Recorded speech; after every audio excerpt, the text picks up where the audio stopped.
Hello guys, welcome back to Get Your Tips. In this video I'm going to talk about Instagram is having no sound after the update and how to fix this up. So let's get started. So first thing what you have to do is when you're having these kind of issues, you just have to make sure yourself that your iPhone is not being made to silent.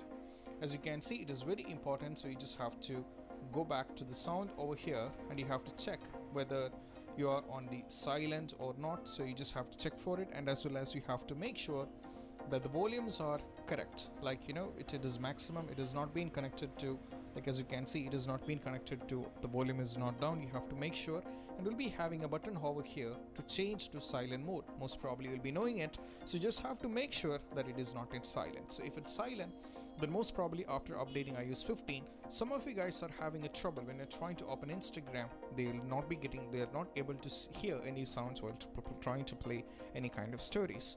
Moving on to the next solution is all about you have to do for this one, which is you just have to offload your app on your iOS. Okay, this is what you have to do. So in order to do this, you just have to tap here on the settings.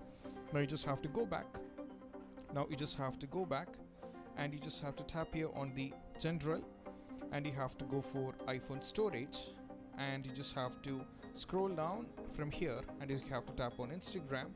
And as you can see, we have an option called offload app. So you just have to go for upload app, go for upload, and once it is done, you just have to go for reinstall the app and try to see, and most probably the issue will be completely fixed. This is what you have to do, and I hope this video is helpful. And if you find this video helpful, don't forget to subscribe and click on the bell icon for more notifications. See you soon in the next video. Peace out.